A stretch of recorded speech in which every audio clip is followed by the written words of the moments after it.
ngifethu ngasha mfethu. And lento wayiqulela kakhulu ekhanda ngoba kushuthi enesho ukuthi maye kakhulu ekhanda yila kuzoshesha khona ukuthi ukufa kwami yabo. And ngangisha khona ngempela futhi njengoba iplanile ekhanda ngoba same time ngase ngingasabona lutho olede ngingaliboni. And kwangavule ngisho umlomo ave ukuthi ngikhala yabo. Ngoba ngangizwa uma kuvuleka umlomo ilanga lingena ngaphakathi emlomeni bafo. Into engizwa bafo umaze oledi nje phela nomntana amazwe abuhlungu.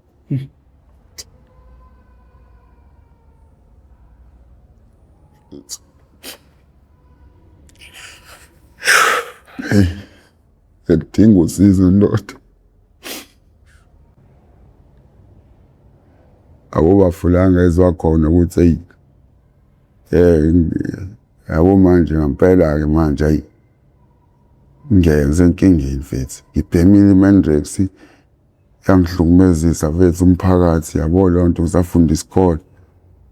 Kodwa manje le mfethu singenza ngihlukumeze mfethu uma wami bra wami. Hayi mfethu hayi. Ngazi mfethu. Yabo nje mfethu angazi ukuthi yini engangisiza mina mfethu. I profess amthatha. Angazi mfethu. And mfethu ngisafarishile kulento mfethu kakhulu.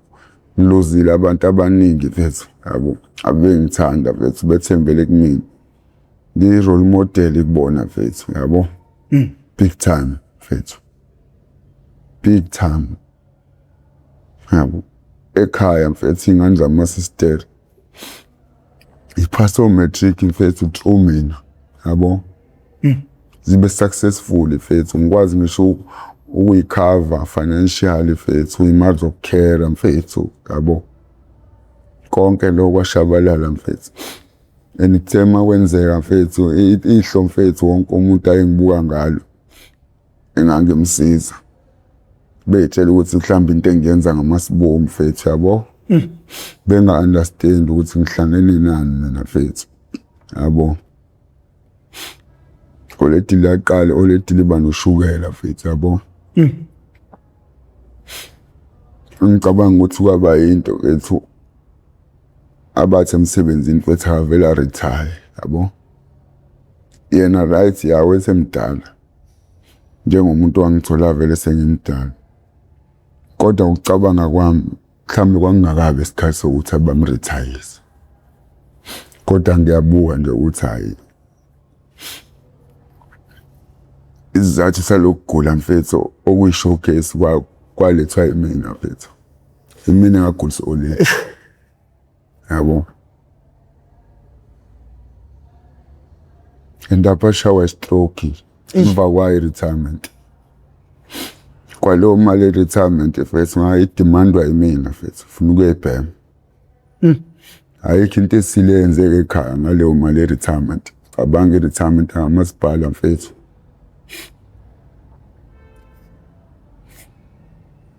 Lapho sisibami nginabo mfethu.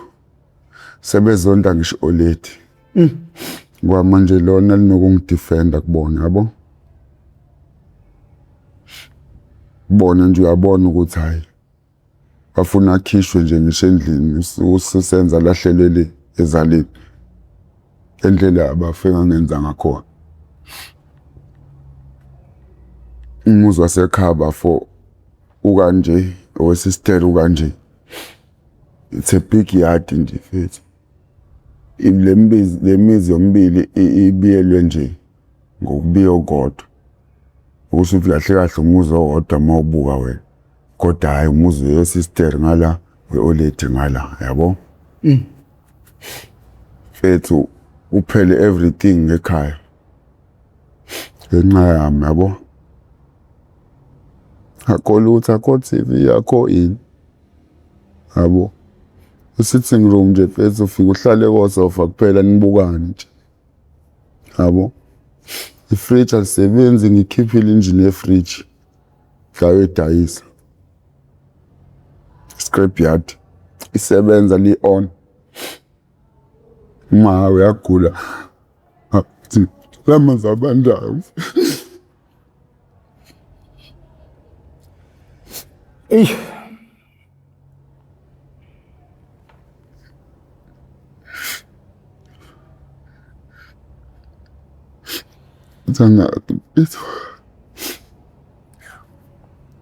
zohamba uma emhlabeni mfethu ngile nto engiyona elokezi nje kodwa mntanami kodwa kwenzakalani kuwena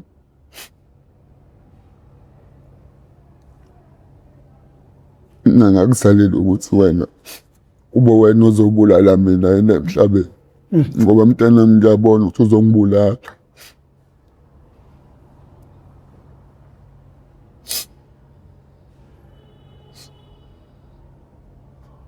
sisi wami mfethu wadecide ukuthi fanele angibulale straight ukuze kuphumule oledi libe nepeace ubula mangakuvezela mfethu yabona na professor mfethu I was banned beyond recognition 78% ban wounds 9 days ya ICU esibhedlela mfethu abo bantu ababengazi mfethu ngibabona mina esibhedlela beqhamuke lokishini ngasekhaya badlula mfethu engathi babona umuntu hayi ukuthi engathi vele babebona umuntu abangamazi ubuso bonke mfethu njengoba ngikhombisela ubuso bami mina bafo babunjalo ekhanda inwele bafo zazingekho okwababafo amazing thing even ngisho kudokotela kodwa indlela engarecover ngayo washo ukuthi you are a strong human being, you were born strong and your strength it's from the inside of you. Your mind is strong, you are a fighter from the inside. Khona umuntu ocommentile wathi kwakumele ube yisosha kwi-episode yokuqala ngiyipostile udefende maybe he or she was right ngazi bafu kodwa udokotela yona into ayisho sengirecover ngoba inwele zayimila nje sengibuyele wodini okuyinto ayengayilindele ukuthi singaphinde yimile mayesho ukuthi wayethi yena kuzoze kufike ekuthenini kufakwe imithi ethize ukuze zibuye inwele ngoba phela zihambisa umlilo. Amazingly they grew sakhula ubuso bami mfethu ngaba nje nesikhumba sami ukuthi uyasibukisisa kahle le engalweni mina am darker le engalweni more than normal dark than I should be kahle i-complexion yami mina angikho nje ngimpofu abo njengosisi wami not ukuthi lo mpofu lobo yabo kodwa nje ngiyakhanya hayi lento ebona mfethu yabo ubuso bami bona mfethu ngabe njengale lokhu zekukhombise wona ngoba vele babunje ngasiza umshana wami lo engadlala irole enkulu empilweni yakhe efunda wakwazi ukuthi aphase through mina yabo uthe seqedile esikoleni yabo uma wakhe lo wenza lento yabo umshana wami wathi no umalume usenje yabo ngeke ngikwazi ukuthi ngiyekele umalume nje umalume ebaba umuntu onje ngikhula ngifunda isikole ngilanga ngikhona nje through umalume yabo wangisa ku-medical doctor yakhe bafo ngenze i-surgery mina ebusweni ukuze ngiphinde ngibe nje yabo ngisho emehlweni ngangingasaboni kahle ngendlela isikhumba ezasihlangene ngakhona bafo yabo. Uma ubuka nje first endlebeni yami le engaka left uyabona ukuthi ayifani nale langa right. Ayifani. Futhi le ingalo angithi uyabothi iwest kakhulu kunale. Ilona side lele engangithi ngiblocker ngalo engithela ngo10 liters ka petrol hlanganise ne-mineral turpentine lokuwasha ama-brush opende made kupende. Othenga nje upetrol nje ngenhloso yokuthi azobulala mina ngomlilo. Ndukwenza lokho sisobabili noma la sitting room. Eish. Hleli phambi kwakhe uma bona isithunzi eminyango sithi yabo. Hathi uma hawu ngoba kuthanda ukuhwalala nje. Nazi isithunzi sithi eminyango. Mangisukuma ngithi ngiyasibheka lesithunzi sithi eminyango. Angiboni umuntu ngize ngiphethe ngisondele khona eminyango ukuthi nje ngangise center omnyango. Avula qhamuka nje kanje odongeni usisi. Ngambona nje ethi nganga react ngendlela ye safety at first yabo. Ngoba ngitshethi mhlamba amanzi yabo. Ngangacabanga ukuthi okay ize ufuna ungibulala kodwa angangibulala ngale ndlela yabo. Ngangekho ready for fire in other ways yabo lonto. Mina I was waiting for something else uhlamba ngangithengela abantu behlamba ngibulala yabo sithi indoda yakhe kumuntu onebhamu mhlambe okay mhlamba ngathumela wena mhlamba ngidubule yabo since nayo kuumuntu wesilisa one history embi yabo lonto. Plus unebhamu ekhona la ngiyakwazi lokho ahlukana isibhamu. Ngangilinde into enjalo ukuthi sisi njobe efisa ukungibulala nje mhlambe kungenzeka lokho kanti ayena uplanela ukuthi mfethu angibulale ngomlilo. Yabo. Ethu the moment engithela ngalonto angithele yona ethi kwela u10 liters iphakethe. Ngazama ukublocker ngalo leside nje ukubona liwest nasendlebeni ngathi. Ilona lishe kakhulu.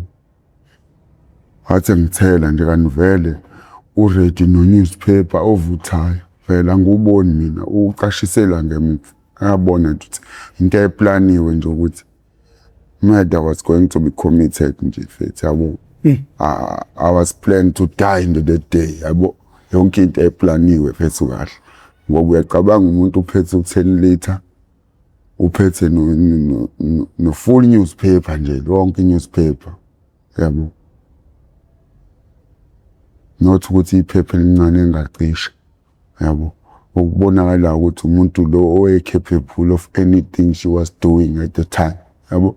Ukuthi nje mfethu umfethu ngiyombulala ukuze isimo le ekhasi bengona. Ayiza leyo nto mfethu.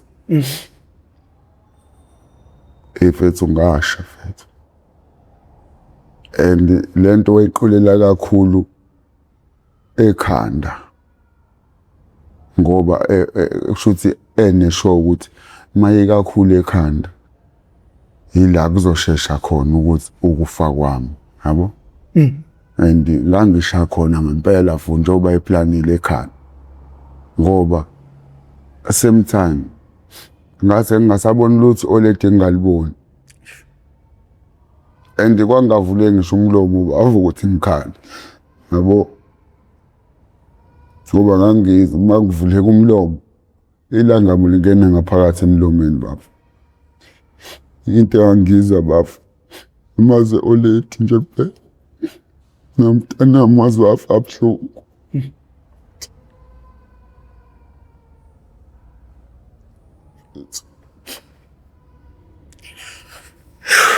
Hey, ngiyadinga usizo ndoda. Ngiyadinga usizo mfethu. Bona into mfethu yona yangibeka le emgwaqweni. Yabo. Okwazi nje uba kwenzeka lento mfethu. Sihleli la ekhaya sinomanje. Umuza kusewona wasekhaya ngokuphelele. sengifaka umqondo oleda ukuthi umuzi usudayise wasekhaya. Khona ligugile linjalo lavuma mfethu. Sawudayisa. So imali yango-11,000 nabantu abawuthenga bathi bazobuye bayikhokhe enye imali. Usisi wenza lento nje mfethu ucikwe izona zonke lezi zinto. Yabo.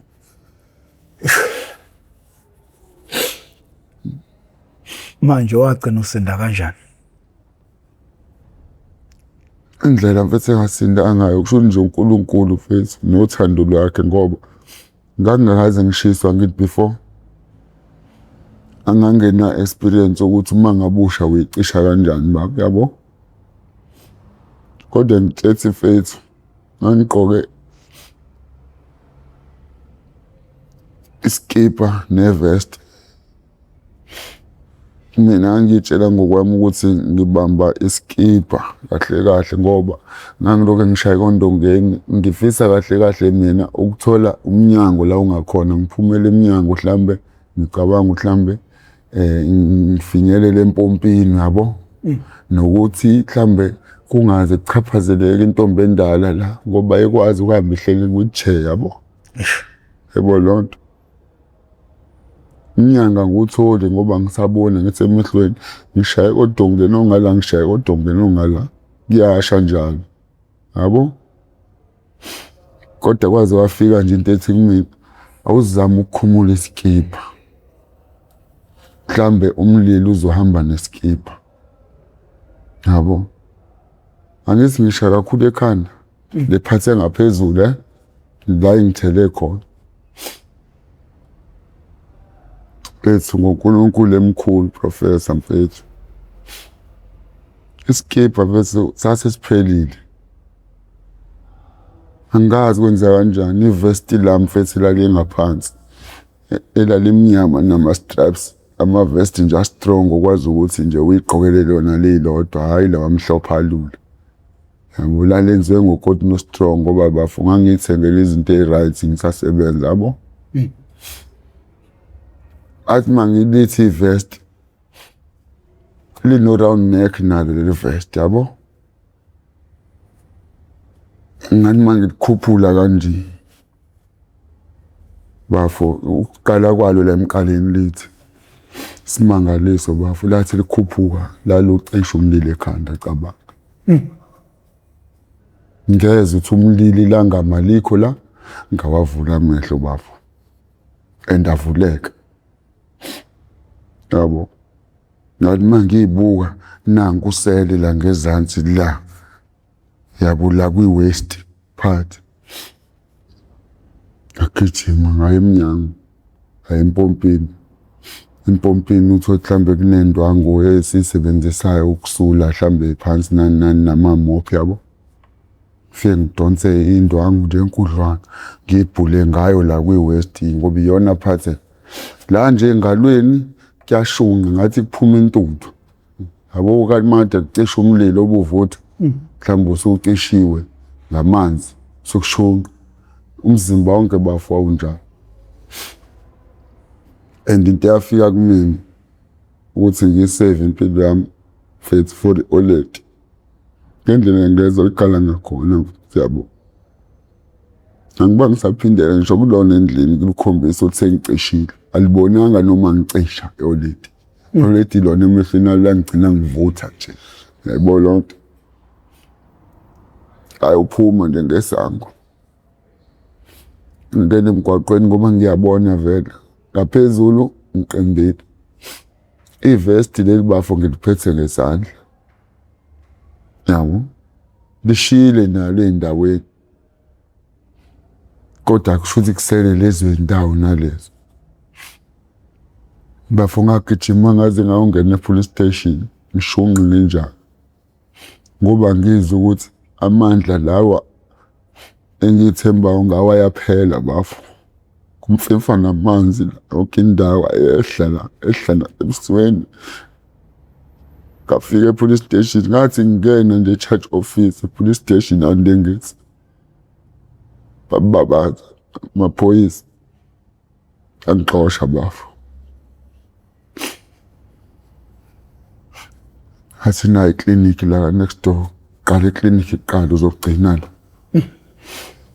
Bafo ngenza njalo. Ukuyigcina kwami bafo, ngagcina ngibatshela igama nje eklinikhi la e-reception ukuthi nguSenzo Azungu Sibongo.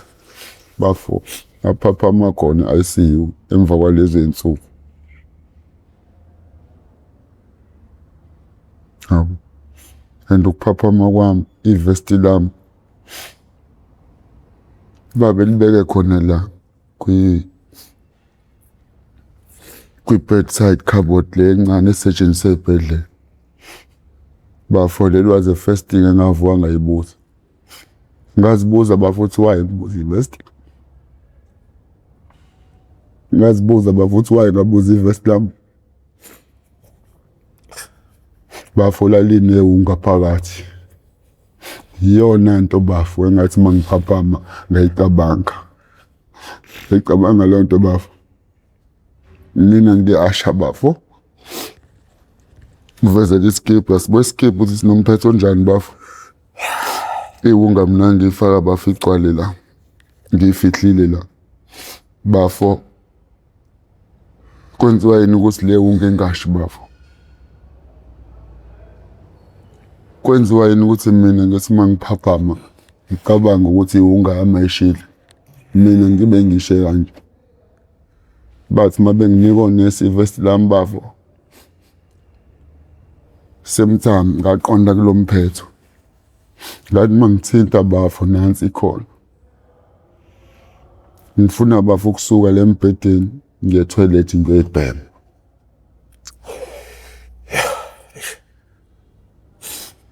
Ana kwesi ngicela usizo mfethu. Ngiyacela bafo ungisize. Kakhulu.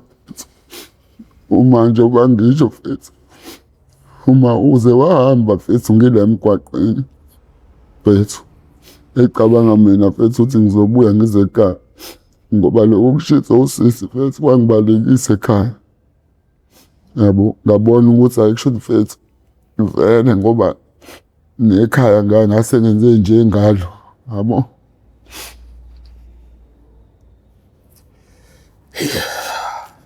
Ikuphi la ngizophindela khona ngoba vele sengizwile nanga umakhelwane ukuthi uma vele asahlala emzini wakhe since vele sase siudayisile naye econvincewa yimina mfethu umuntu omdala.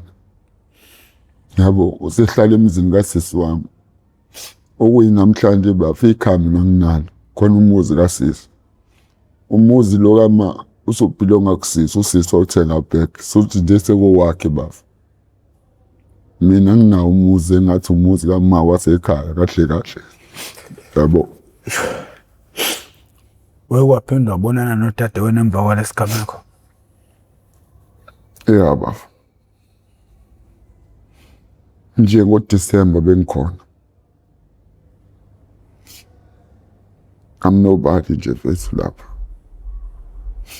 Njengoba ngifikile nje bafo okay right.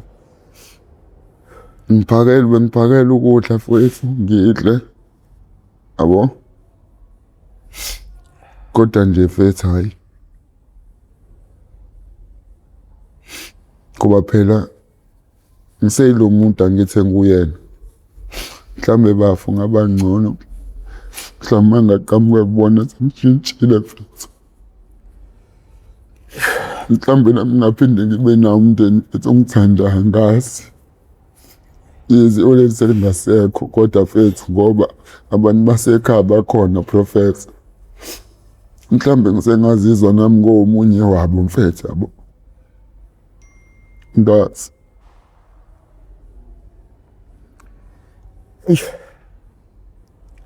Ngicela zami. Ngizozama konke okusemandleni nami ndoda. Ngicela mfethu. Ngizozama konke okusemandleni nami ukuthi ugcina usizakele mfethu. Singaze mfethu kushaya isikhathi sami sokufa mfethu. Mhlawumbe ngazi. Nginje mfethu ngileseni. Ngeke kufa mfethu izimo usudlule kuzona. Mfethu. Kuzwakala ngathi izona uyokwazi ukuthi ushintsha ngazo iy'mpilo zabantu uma uphuma kule nkinga okuyona. Njengoba uNkulunkulu unecebo ngawe ngoba esalokhu ekubekile.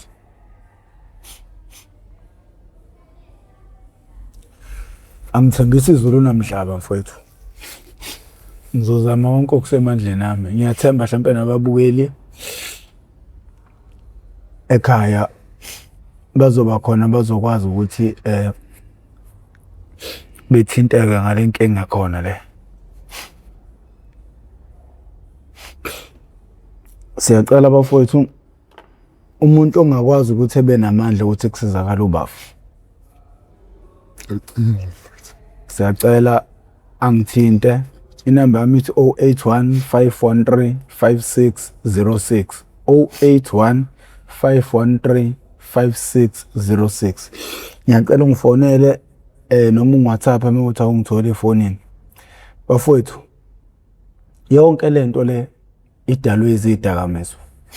Umuntu okuyena onesandla ekuvumeleni izidakamizwa ukuthi ingene ngaphakathi eSouth Africa nephoyisa elithatha ibribe kubantu abadayisa izidakamizwa kumele lazi ukuthi wonke lo monakalo owenzakalayo wenzeka ngaphansi kwegama lakhe.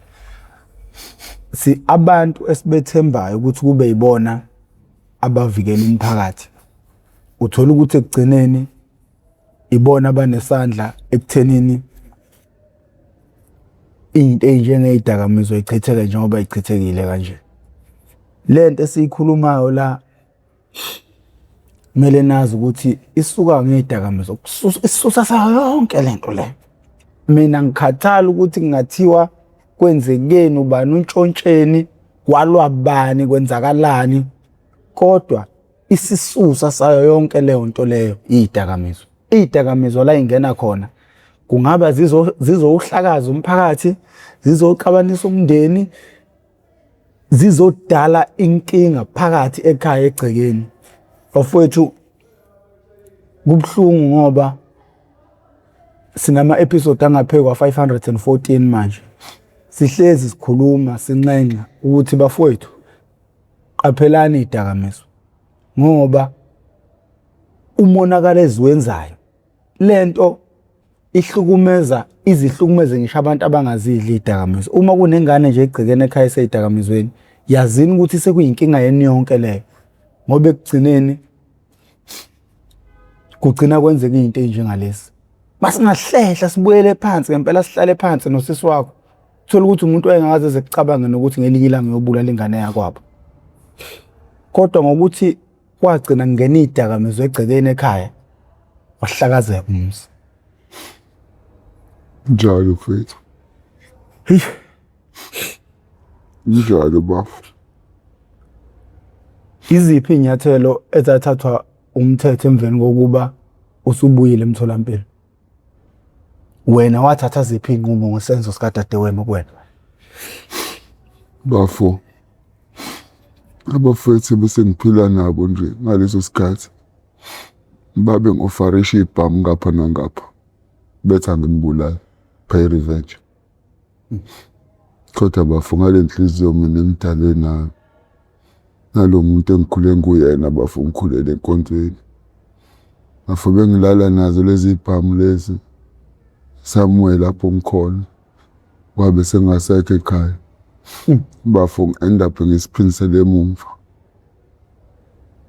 Bangiqhele ngapha nangapha. Ngosikhotheni bengiphila nabo nami sensizivele sengusikhotheni mfethu wami. Hayi, ana mfethu ayikho lento yakho mfethu wabo. Hayi lo muntu uthi nesimaziyo mfethu la mfethu estradini. Hayi wena mfethu yini mfethu ungafuni mfethu. Unguthi umbulala sisi wakho.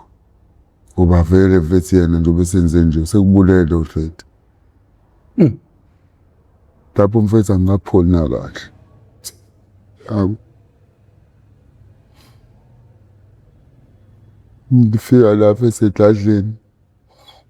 Ngokuzokhalela oledi. Ngamawunzi. Ma ubuhlungu. Kanje.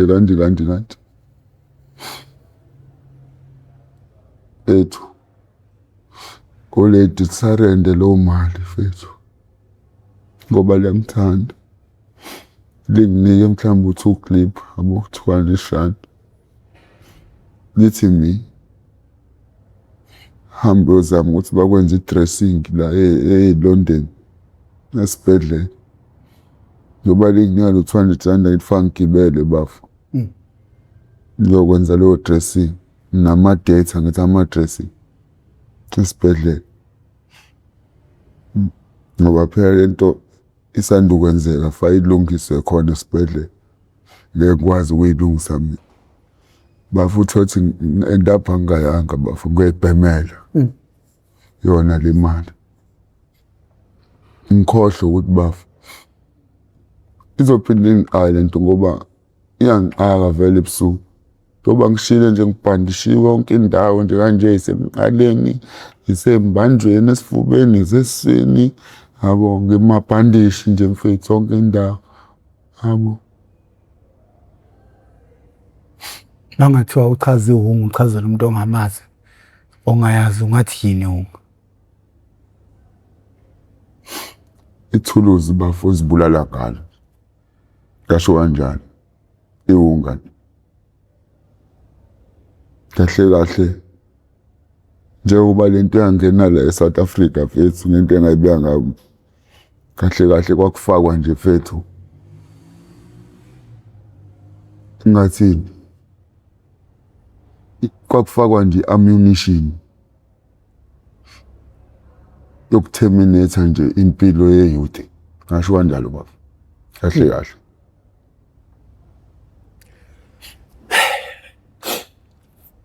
Ukungakhulumi ngayo kwabasiphethe ungathini ngakho?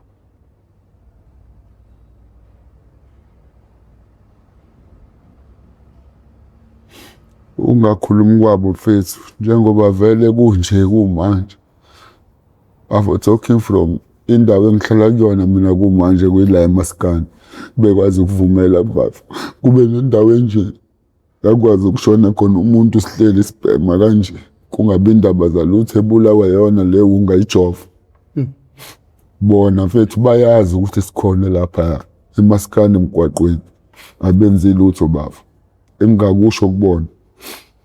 They don't give a damn about the youth of this country. Telling you straight, buff. Mawubheka bafu. They don't. Siyosizwa yini? Bafo. Kona okay, ngiyabona bafu. Njengoba sisenge ngathi ukutshelwa nawe wathi ungitshela ukuthi khona abantu sobasizile nakulesimo izimo zama-rehab nani kodwa bafu mina ngisho kunjalo bafu sebekhona basizakele ngabafo ngibona lokho kwama-rehab kusizo olukhulu right yakwethemba nami ngiyakufisa nami ngiyacela usizo lwawo ngokubona abanye bephumile bafu kodwa bafu and I feel like it's not enough. It's not enough kahle lento bafu ukuze iSouth Africa ibinde ilunge ibe lento eyona before akulungise bafu indaba zamabhoda nani kulungise bafu into nento engena la eSouth Africa. It doesn't matter how and where bafu kuba mangenzeki bafu lolo shintsho ngiyatshela bafu there are new face people every day abasijoyinayo bezofuna ukubhema engasothi bafu kumnandi besibona besifica sikhala inyembezi kanje bafu kodwa still nabo fethu ibhema lento ba-inject ngoba babona ngalesikhathi bafu sizoba umnandi bayitshela ukuthi vele kushuthi yonke into imnandi kanti uyazibulala fana nokuthi ubeke isibhamu esiphongweni ngoba wazi lento iyakwazi ukuthi bafike kubulale bafu uyi-injector for the first time yize ngayi-inject mina ngikaze ngi-inject because of what I've seen kulabo abayi-injector ngiyibhema ngendlela yokuthi ngiyi-chase bafo ngefoil yabo. Kodwa kwayona mfethu ngiyazi ukuthi ize ngiyibhema ngefoil vele ekugcineni izongibulala noma ngibulawe abantu ngenxa yayo. Yabo. So kukabili ukuthi ngibulawe ilewunga noma ngibulawe abantu bafo. Ngoba even though ngizama mina every day ukuthi ngihlukane nezinto mfethu ezimbi zokuhetha abantu, ngenze ngendlela eqondile. Kodwa bafo uvalo lami lokuthi what if one day bafo, ngoba phela sengike ngalingeka before ngaba umsolwa mfethu. What if one day ngiphinde futhi ngilingeka mfethu, ngilahlekelwa mfethu ukwenza le ndlela e-right engizama ukwenza ngayo every day, bafo ngenza wrong-ke through ini le arosta bafo. Angithi kobe sewukuphela kwami ngoba abantu bafo abasathathi lutho lapha eminyango ukuthi baze lo behamba bafo baye ema-police station bayobika bafo. Babele bangene kuwena bafo bakubulale straight, bafile abafowethu bafo phambi kwabo. And ngiphathe kabuhlungu le nto. Even bo ngihleli lapha emaskandi ngibhema mina ngibuka ngendlela esibaningi ngakhona bafo. Ethu ngibuke indlela bayiyona abanye bethu ngisho ngithi is the future of this country bafo. Yini kahle kahle bethu, yini mfethu ukwazi ukuthi mfethu kunomthetho ongaka le South Africa bakwazi ukuyeka ukuthi kube nendawo enje mfethu. Open space-ke wesika ayicashe nje ukucasha. Iyaziwa, ama-officials ayazi, they come there every day, they just take money and walk away mfethu. Leyo nto bafo yaphula umoya wami mfethu. Yize ngiyilunga layo le ndawo nami ngithi nami ngiyabhema ngithi mfethu ngicabanga i-future yale country ukuthi mfethu iliphi ikusasa le country ezoba nayo mfethu. Uma ngabe ama-officials mfethu enza kanje kusho now they are part of this thing mfethu. Yabo, la ngihleli ngiyabhema, ingane yentombazane nayo ihleli eduze kwami iyayijova bafo. Ngiyayibona isiyaginqika bafo. Ukuginqika kwayo ngibona isiqondisa imlenze kanjani. Sigweqa amehlo bafo seshonile. Oh mfethu. Mina bafo kwangihlukumeza kakhulu bafo. Ukuzwa nje ngendlebe zami ukuthi bafo sengibulele. Yabo, yize ngingazange ngibone umuntu ukuthi wafa ngempela, ngezwa ngabantu kodwa ngihlukumeza. Bafo kuba worse mase ngibone bafo bulawa yinto nami ngibhemayo. Professor ngiyacela mfethu, ngicela ungisize ngoba mfethu into enginayo emqondweni wami mfethu, uma ngingasizakala mina mfethu ngiyakutshela mina mfethu. Hhayi ukuthi ngoba nayo mhlambe ngikushiswa i-anger ngoba sengisebenzisa i-anger, kodwa bafo uma ngingasizakala mina ngiyakutshela bafo khona izinto ey'zoshintsha bafo. Lezi zinto engiyibonayo mina ezenzakala e-wrong emphakathini. Buka tshena mfethu ngoba ngiyithandi mina le nto mfethu engiyibonayo, njengoba ngisho yize ngiyiphathi yayo mfethu, kodwa mfethu iyangihlukumeza mfethu ukubona mfethu iy'ngane zabantu zinje.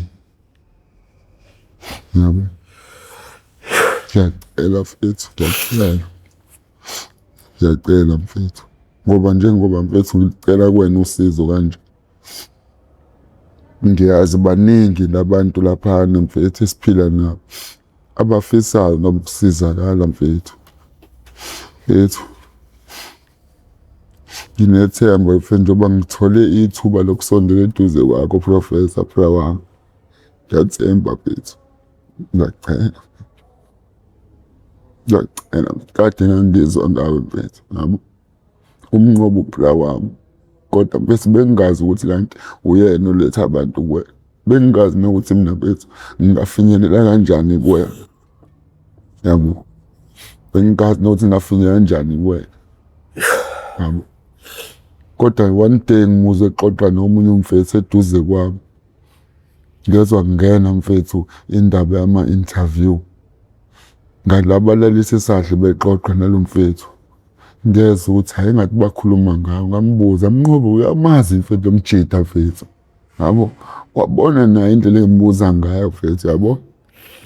Wathi indaba mfethu ufisa ukuthi mfethu umbone ngathi Mnqobo mfethu ngiyacela mfethu. Hayi ngiyacela. Ngicela mfethu ungazise kulo Mjida mfethu. Ngiyacela phela wami. Kobe wenza okukhulu empilweni yami mfethu. Ngiyazi mfethu mhlambe ngeke ungikhathalele ngalontela mfethu awungazi ngalontela sazana la emgwaqweni kodwa Mnqobo phela ungazisa. Ela professor mfethu. Ecela mfethu. Izana ubuhlungu mfethu. Hayi mhlambe ngempilo yami kuphela mina mfethu. Ibuhlungu ngento eningi mfethu through iwunga mfethu yabo. Hawu. Angifisi ngingakusizale mina kuphela mfethu. Yabo. Ngoni ngiyacela professor. Ngoba mfethu ngitholile ithuba lokuba nawe kanje ihlale nawe kanje mfethu. Mfethu ngizozama okusemandleni.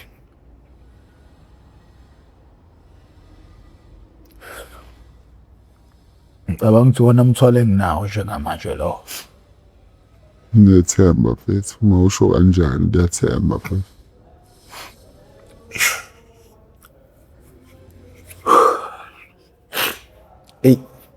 Mfethu ngiyafana ngoba nje sidila nawe kuwena umthwalo namuhla. Baningi abanenkinga yakho. Baningi kakhulu mfethu. Cool professor mfethu. Kakhulu. Yabo. Even shuna inamba ukuthi bangaki angiboni ukuthi mfethu ukhona ongakwazi phakathi kwami nawe ukuthi asho ukuthi bangaka. Yazi abantu ngendlela abaningi akhona mfethu. Ndingane zase-South Africa. Lesi sikhuluma ngazo mfethu. Yabo. Ikusasa mfethu. Ngoba mfethu yabo manje-ke futhi manje sekungene ney'ncane kakhulu-ke mfethu. Ngendlela esimanga. Obona ukuthi thina mfethu ngesikhathi esayiqala ngayo ibiswisa empilweni sesiphilile yabo. Manje mfethu sekungene iy'ngane ey'suka esikoleni. Uma uthi uyambuza umuntu ohlele eduze kwakho mfethu obhemayo nawe. Ufunda ugcine kuba mshana. Hathi hayi mina ngangila ko-standard 5. Ngicabanga loo nto manje mfethu. Why-ke kwenzeka kanjalo? Zibe zisibona sibadala kunazo thina sikhala kanje. Ngabona ukuthi lento bethi iyaqhubeka i-wrong e-South Africa mfethu. Ngibona mfethu. So ilele kuthina mfethu. Yabo. Esesithe ukukhula ngomqondo mfethu. Inkinga ke phela ukuthi nathi mfethu sabanjwe yini iyona mfethu leyunga. Inkinga basiphethe. Phethe abantu abarongi mina ngokubuka kwami mfethu. Yabo. Iyona into ezibanga sikhathaleli ngoba mfethu ngokubuka manje. Ngeke umuntu mfethu ufike umkhethe mfethu. Yabo, ngevote lakho. Yabo, usacrifice isikhathi sakho. Yabo, umselector. Yabo. Uhambe umvotela mfethu. Yabo. Ajike yena futhi. Turn against you. What is that? What do you call someone who's supposed to be protecting you? Turn against you mfethu. Owafunga mfethu enikeza umsebenzi ukuthi usuyiphoyisa manje uzoprotect umphakathi. lowa muntu esikhundleni esokuthi engabe uyakuprotect afika azolanda imali kumuntu obulala ikusasa lakho. Amaphoyisa la South Africa singabiza ngani Professor Phethu? Nginalo igama lokuthi ngiwabiza ngani mina Phethu, yabo. Kodwa Phethu ulokho Phethu ube ngathi mhlambe yabo ngoba nabo Phethu abanye babo obvious Phethu abazenzi yabo, benziwa nabo iy'nkinga ezibakhungethe emndenini yabo. Mhlambe they end up wanting more money, mhlambe isalary yabo ayibanelisi yabo. Wena ungabeka i-blame nje Phethu lesimo sibonayo kanti awazi there's a whole lot of reasons behind it, yabo loo nto. So angifuni ukuthi ngibe Phethu use the word blame Phethu yabo. Angithandi Phethu mina ukublame Phethu abanye abantu yabo. Kodwa Phethu engikuthandayo ukuthi Phethu akuhlangane Phethu kwenziwe Phethu imizamo yabo. And isikakhulukazi Phethu uma siphumelela Phethu ukuphuma kule wonke kusetshenziswe thina Phethu yabo esesiphuma kuyona yabo. Siyise kulaba abantu yabo okuyibona Phethu abavu lento la Phethu sibatshele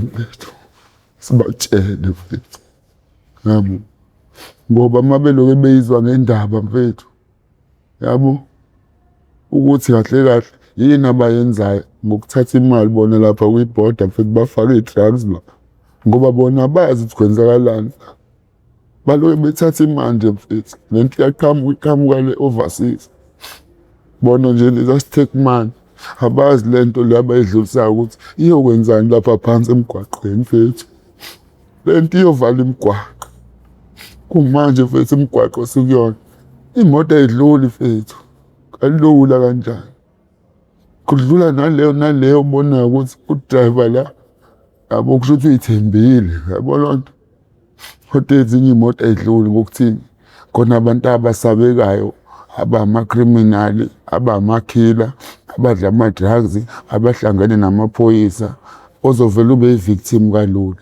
And yes ngiyakutshena Phethu uyaba yi-victim kalula lapha kuthina, asikuyeki yabo, ngoba inhliziyo zethu vele zibuhlungu zikhavwe nala ama-drugs yabo, i-stress, ama-drugs. Sihlangene sonke imoto bafutha sayibamba sayiketula umuntu kade ethi uyadlula la, yisanda kuketula nje imoto yephoyisa la elalibanjwa inkunzi yabo. Lalithi lizozama Phethu mase sizwa kahle kahle sasitshela ukuthi liza ngendlela e-wrong kanti lizobheka ingane yakubo. Sakuthola lesi lokho fahlaziwe imoto amawindi Phethu baphuma kabuhlungu. Iphoyisa lona leli engagqokile uniform, mhlawumbe kube kwakubonakala ukuthi iphoyisa ligqoke uniform, mhlawumbe kwakuzoba khona ukucabanga enye indlela yabo. Kodwa ukuthi babe ufola abantu bengagqokile lutho, sitshela ukuthi abantu abazosi-attack-a ngendlela nabo abafika rough ngakhona yabo, kanti bazofuna ingane yakubo Phethu eyonile yabo. Kusho ukuthi bafika rough nje ngoba mhlawumbe ngazi babe safuna ukuzoyishaya, angazi sangakuvuma lokho yabo. Phahlaza amawindi Phethu emoto yabo, awahluleka udriver ngisho ukuthi ayisuse ngoba mase sihlangene sonke Phethu ngeke usenze lutho lapha, kudingeka i-force yangempela. 4 people cannot do nothing. Usiphethe isibhamu osiphethe ngoba sisuke si-under the influence, under i-anger yabo, loo nto ehlukahlukene yabo, asilawuleki. Yiza loo nto ejoba ngisho I'm one of the place Phethu ngiphila khona, ngihlala khona day and night Phethu Ngiphuma ngokuyozama imali nje ukubuya ngizothenga. Ngibheme. Angithandi. Ngithandi le ndaba.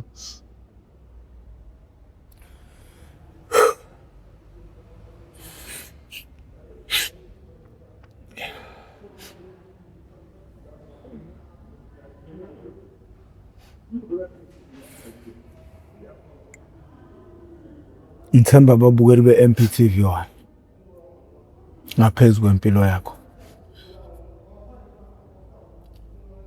Into engiyithanda ngawe, uNkulunkulu akasuka emlonyeni wakho. Mfethu. Abantu abaningi esengike ngababona benqoba izidakamizwa, uNkulunkulu akasuki olimini lakhe. Mfethu.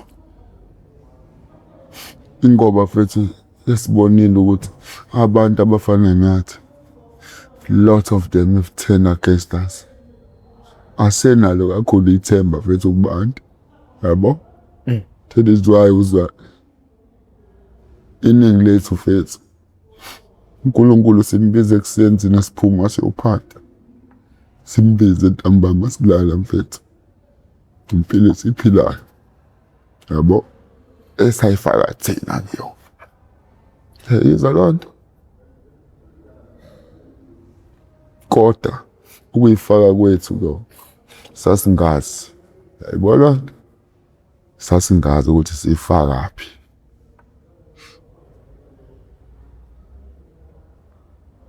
Yilonto yenza ube buhlungu mfethu kwami manje uyazi ukuthi lento ngabe ayifikanga kuwena wayifaka kuyona ukuba izange ingene lapha phezulu. Hayi into evele isicindezele evele isenze ne-anger mfethu. Nobuhlungu sesikhoze mfethu kuma-family members. Abanye mfethu babulale ngisho ogogo babo mfethu. Sinabantu abanjalo la babulala oma babo befuna izimali zewunga. Uyizwa loo nto mfethu. Siney'tori ehlukahlukene professor ezibuhlungu ngale ndlela esimangalisa mfethu. Ezisicindezelayo mfethu. Yabo.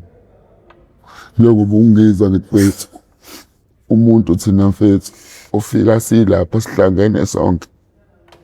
Othi mfethu uzosihlukumeza uzosiphazamisa. Lo muntu mfethu sifuna ukumqeda sometime ngaso lezo sikhathi.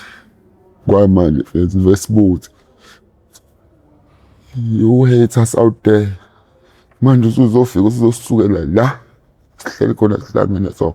Sithi sizamile ipeace sisodwa sihlangene. Yizwa loo nto mfethu. Ungathini government? The government first must do more. Okay, understand ukuthi there are things government is doing, yabo. Kodwa I just wanna say, please, do more, please, please do more. I don't know what. Ngoba mina angiyona official, angikho government, angazi basebenza kanjani, benzani ukulungisa, yabo loo nto. Ngizwa nje kuphela ukuthi bayazama bayenza, yabo.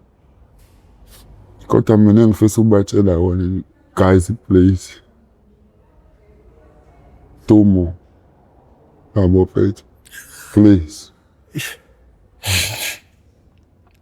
Ngicela siyivale bafo namhlanje. Ngiyabonga. Ngiyabonga ithuba bafo. Ngiyabonga ithuba kakhulu. Mfowethu ngithemba ababukeli be-MPTV1 kulento bazolenza icebo.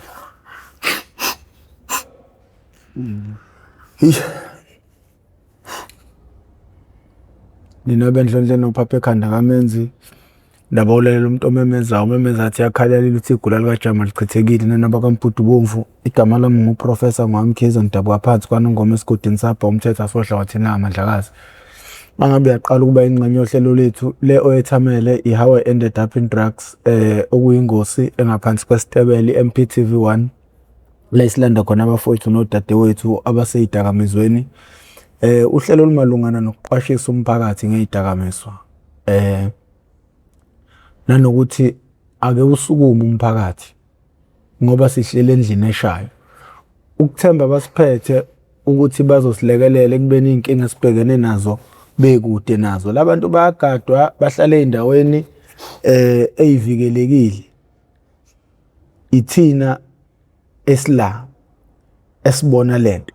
Ithina esila okuyizingane zethu eziseyidakamizweni. Ithina esila esihlukumezakayo, sihlukunyezwa izidakamizwa. Ngakho umphakathi awusukume. Ngihlezi ngikukhuluma lokho ukuthi inkinga esinayo singumphakathi wase-South Africa, thina sifuna ukusukuma inkinga ngoba isize yangena egcekeni kwakho. Ngoba-ke wena usunomntwana manje oseyidakamizweni, usuzofuna-ke kusukunywe ngalolo suku-ke manje kubhuduzele wonke umuntu. Kanti isikhathi leso kumele thina sisukume ngaso uma ungakabi nayo ingane eseyidakamizweni, uyayivikela ngoba akekho umzali ozala ingane azazi ukuthi uzele iphara noma uzele umuntu ozophelela emgaqweni. Bonke labantu bazalwe njengale ngane yakho nawe wayizala. Izingane zinendlela yayo, zinendlela zayo zokwenza izinto nokucabanga ngomngane bazo. Wena ungayitshela ingane yakho uyibhekile noma iyingane right njengoba esho umfowethu ukuthi ukhulele esontweni, kodwa isigcino sakho konke ugcinele emgaqweni. Ungazitshela ingane yakho uyikhulisa indlela oyikhulisa ngayo, kodwa yona ingane ngomngane bayo awuyazi yenzani futhi ikufihlelana na njengomzali. Uyothi uqala ubona, uyobona sekunenkinga esingesakwazi nathi ukuyilawula. Kanti njengamanje bekuyisikhathi lapho kumele kusukume khona wonke umuntu wase-South Africa sihlangane sibe munye, silwisane nesihlava. Ngoba ekugcineni one way or another iy'dakamizwa ziyakuhlukumeza noma ungenayo ingane eseyidakamizweni. Ukungenelwa nizontshotshelwa, ukukhuthuzwa emgaqweni, ukuhamba ungaphephile, ukuhamba uhlezi usovalweni kokukodwa. Ayikho i-freedom. Akekho umuntu othi uma ehamba edolobheni eThekwini noma eJohannesburg ahambe nje ekhululekile. Even elokishini uhlezi uhamba uqalaza. I-create-we izona iy'dakamizwa yonke leyo nto leyo ukuthi njengamanje usuwumuntu ohlezi ehamba eqalaza, ucalculate lapho uhamba khona. Yonke leyo nto leyo masingasukuma sihlangane sibe munye, singakwazi ukuthi siyinqobe. Ngihlezi ngithi mina sisendlini eshayo. Asisukumeni bafowethu. Umuntu useyozefa lokho ekhuluma into eyodwa. Sukumani, asisukumeni bafowethu silwisana nesihlava. Igama lami nguProfessor Mwamkhize. Siyacela nisifonele ukulekelela umfowethu. Baningi abantu abasenkingeni nomfowethu, kodwa njengamanje bengicela sinqobele umfowethu impi yakhe 081 513 5606. Igama lami nguProfessor Mwamkhize, ngidabaphansi nongoma esigodini sakhe bomthetho asohlangothini lakamandlakazi. Noma ungangitholi uthi uyazama ungifonele mhlawumbe contact busy ngayo, ngithumelele uWhatsApp. Siyabonga kakhulu.